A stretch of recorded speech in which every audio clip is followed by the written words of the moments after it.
Hi, and welcome to Retro Eric. In this video, we are comparing different MIDI synthesizers from Serdashop.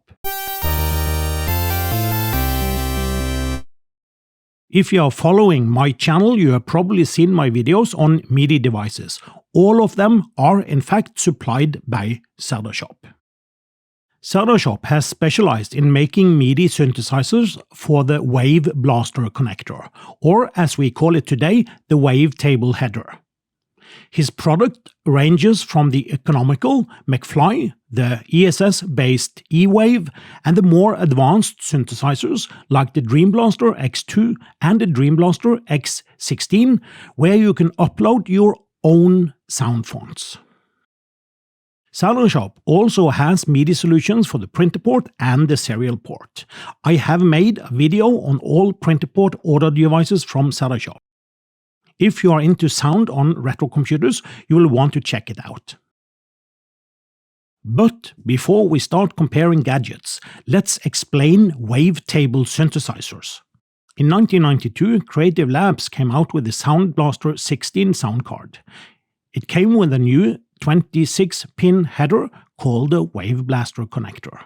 The Wave Blaster connector allows users to install a daughter board called the Wave Blaster. The Wave Blaster is an add-on MIDI synthesizer. It is a sample-based synthesizer that is general MIDI compliant. The Wave Blaster adds hundreds of real instruments and drum kit samples that can be used to bring more authentic music and sound effects to your PC.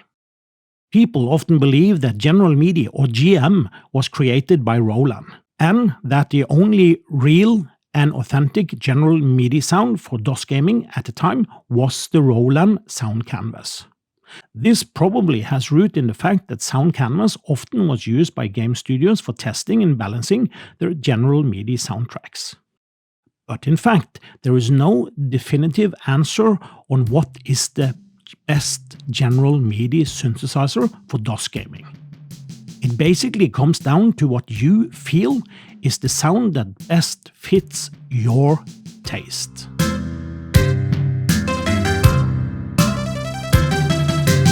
Actually, General MIDI was developed by the American MIDI Manufacturers Association and the Japan MIDI Standards Committee.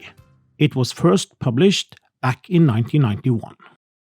The Wave Blaster port, or the Wave Blaster header, was adopted by other sound card manufacturers who produced both daughterboards and sound cards with the expansion header. Some of them are Diamond and Sonic, Guillemot, Oberheim, Orchid, Roland, Teratech, Turtle Beach, and Yamaha. The header also appeared on devices such as the Korg NS5R MIDI synthesizer and the Oberheim MC1000 and MC2000 keyboards. Later, Roland defines a new standard called GS. It's basically the same as GM, plus some new features like more instruments and effects. These new features in the Roland new GS standard were especially useful in games. We should also explain the Roland MT-32 before moving on to the comparison. Already back in 1987, Roland released the MT-32 external synthesizer. It had 128 synths and 30 rhythm sounds playable on 8 channels. It even had reverb effect to give the sound more space or depth. It quickly grew popular among gaming developers. One of the reasons for this was the Liner Algorithmic Synthesis Engine. They used the LA engine to generate new sounds and was very useful for sound effects in games. The Liner Algorithmic Synthesis Engine is one of the reasons the MT-32 is so hard to replicate. Due to its popularity, Roland would 2 years later release the LA PC-1 as an ISA card for the PC. The LA in the name is because it has the Liner Algorithmic Synthesis Engine. The LA PC-1 is a Roland CM32L and an MPU 401 MIDI interface in one card.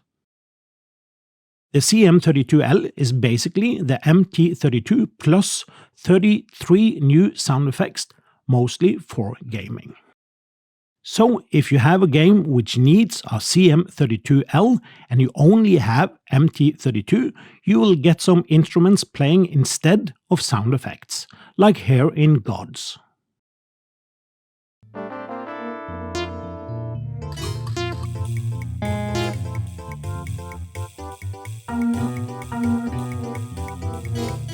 We now understand wavetable headers, General MIDI or GM, Roland GS, the MT-32 and the CM32L. We can now start comparing MIDI devices. This is not a video of all his devices, but only the ones in my collection. First out is this S2P. This is the parallel port version of the Dream Blaster S2. It's one of Serdashop's low-priced General MIDI devices. I have the parallel port version of this because I wanted a parallel port General MIDI for my laptops without sound cards. With this, my laptops now at least have music. And for games like Monkey Island or Sierra games, MIDI music is all I ever wanted. To get this parallel port version to work, you need a utility that redirects MIDI to the parallel port. This is done with soft MPU. The only drawback with soft MPU is that it needs a 386 computer or better. But luckily for us, there are patches for a few games out there, like Doom and other games using the same sound engine. Games that use the Miles audio interface library, and most importantly, most Sierra games, except for the really old ones. One of the things I like with this parallel port version is the low noise level. Since it's not installed on the sound card, it does not pick up any noise from the PC or the sound card's internal mixer. The S2P has its own line out and power in. So as long as you have a good power supply, you will get very good sound quality out of this. Talking about sound quality, as mentioned earlier in this video, sound is subjective. I feel that in games like Doom, Doom 2 or Prehistoric, the sound from the S2P is very much to my likings. So, to summarize, the Dream Blaster S2P parallel port version is a very good option for a laptop computer. There is no noise that I can hear, and I like the sound of the General MIDI instruments on this SAM2695 sound chip. The MT-32L is built on the MT-32 Pi project on GitHub, so you can download all the upgrades from the MT-32 Pi GitHub sites. It has 256 banks. That means that it can have 256 different sound fonts. Of course, it does not have any licensed bank from Roland, but it's made to be as compatible as possible, especially when it comes to the MT-32 and the CM32L. That is the whole point with the MT-32 Pi project. It does not have a wavetable connector, so you cannot connect this directly on your sound card. It has a DIN MIDI port, and that is how you connect it to your sound card. You can connect it to the joystick port on your sound card. If you have a MIDI card, you can of course use that. Or if you don't, you can actually also use the MPU-232, which is a serial port to DIN interface, also made by Serdashop.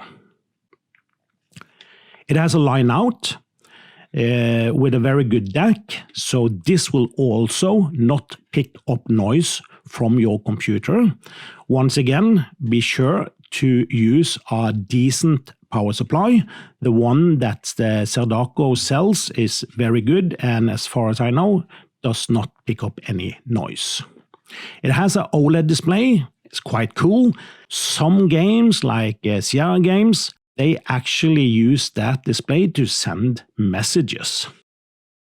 One of the really good things about this device is that it has 4 buttons, and you can use 2 of them to change the sound bank on the fly. So if you start up the device in general MIDI modus and then you realize you wanted GS, Roland GS, well, you just use the display and the buttons and choose Roland GS or MT-32 or whatever other bank you want to use. Just give it a second or two to load before it will kick in.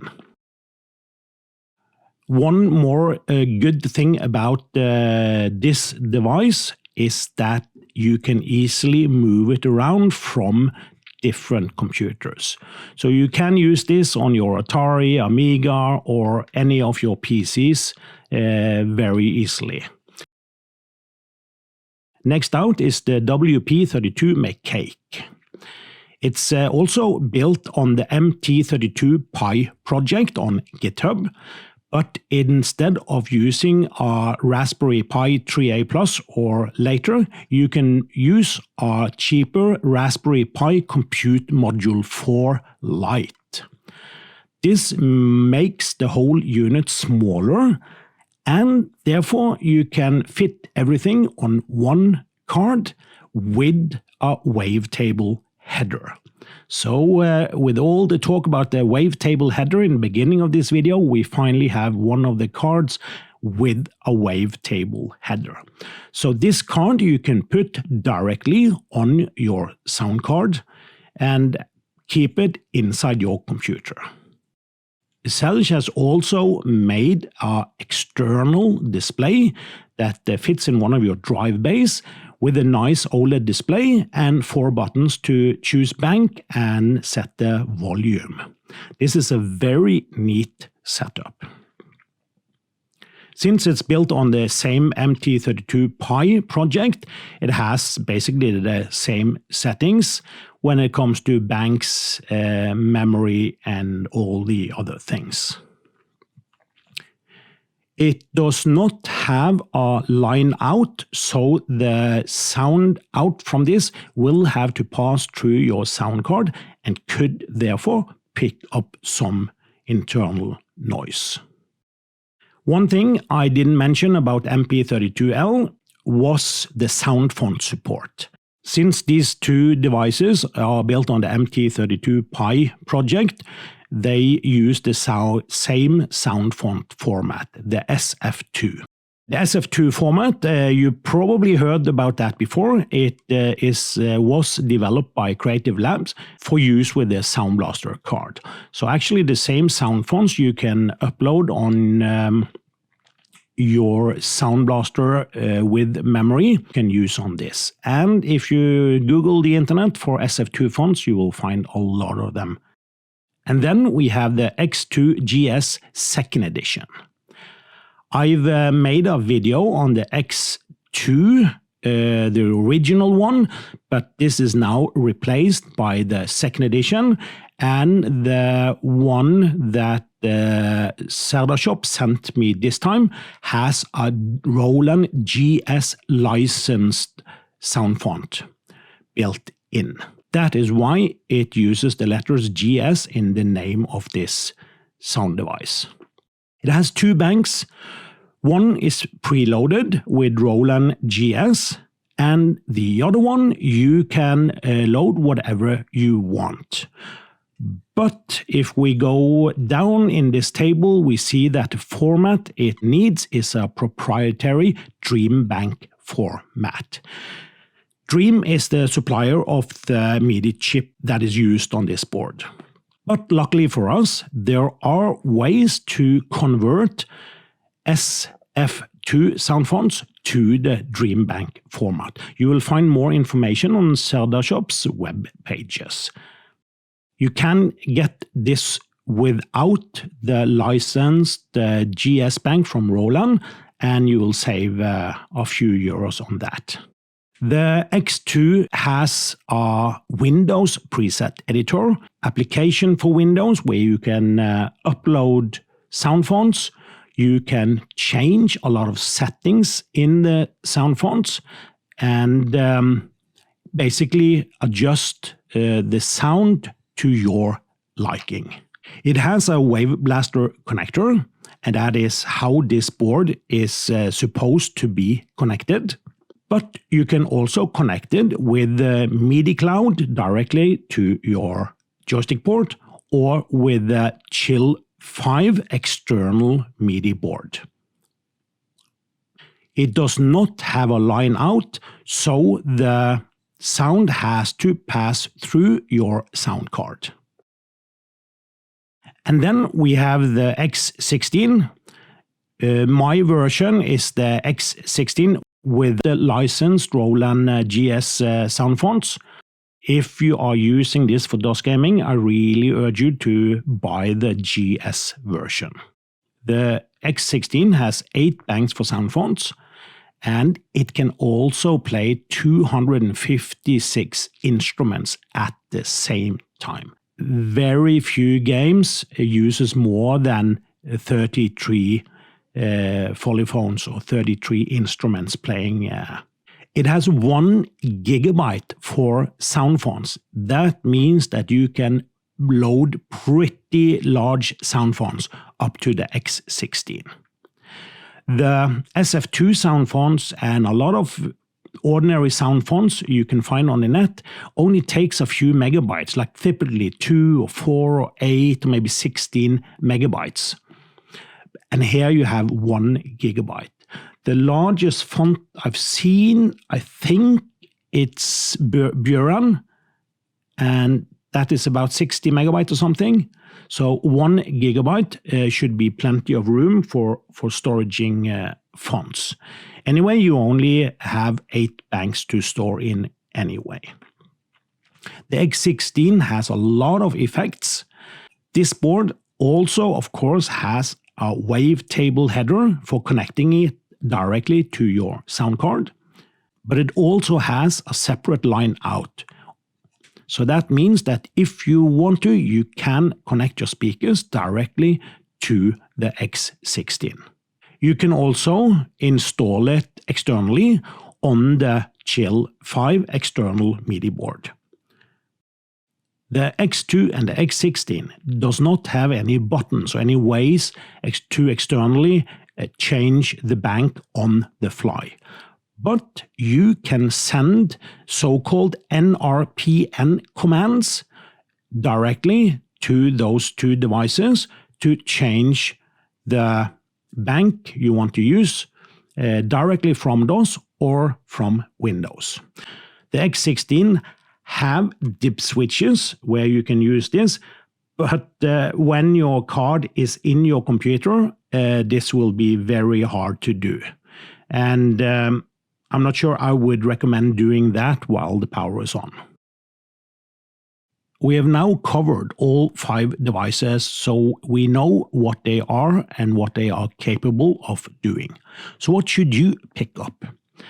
Well, if you go to MobiGames and take out a list on games supporting General MIDI, Roland GS, or MT-32, or CT-32L, you will see there is a lot of games with support for one or more of these standards.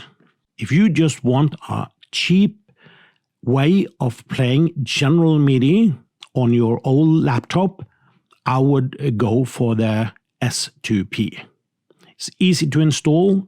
It works on 386 or better, and there's a lot of patches for older games if you are using a 8086 or 286. If you want to play the really early games, especially those from Sierra, you probably want MT-32 emulation. And the MT-32 Pi project is, as far as I know, the best way to get MT-32 if you don't have the original hardware. So if you pick up the MT-32L or the VP-32 Mechanic, you will get real, or as close as possible to real, MT-32. It will also give you CM32L. And with those two covered, you will be able to play a lot of games the way the developers intended you to listen to their music. But the MT-32 project also has excellent support for general MIDI and quite good support for Roland GS. So if you go for the MT-32 or the VP-32, you will have a very all-around high-quality MIDI synthesizer. And it will give you all the options you will need to play games from the 80s and the 90s. And then we have the two Dream Blasters, the X2 and the X16, with or without licensed Roland GX. If you are buying a MIDI synth to play DOS games, go for the GS version. You want to use the licensed Roland GS samples. That was the way most game developers intended you to listen to the game music. It also has excellent general MIDI, and you can upload your sound fonts for the version of general MIDI you prefer. Should you choose the X16 or the X2? Well, if you're really into MIDI and you have a lot of favorites and you need to have them easily accessible, then go for the X16 because it has 8 banks. It also has more sound effects, but as far as I know, it will not help you for DOS gaming. That was a lot of talking on my side. I think I've covered everything now. Very quick summarize. Buy the MT-32L or the X2 GS second edition, or both of them. If you have both of them, you will have a great solution for DOS gaming. Well, that was my take on this. I hope you saw the whole video. It's quite a long one, and I hope you liked it. And if you did, please press like and subscribe. That will help me a lot. Thank you for watching.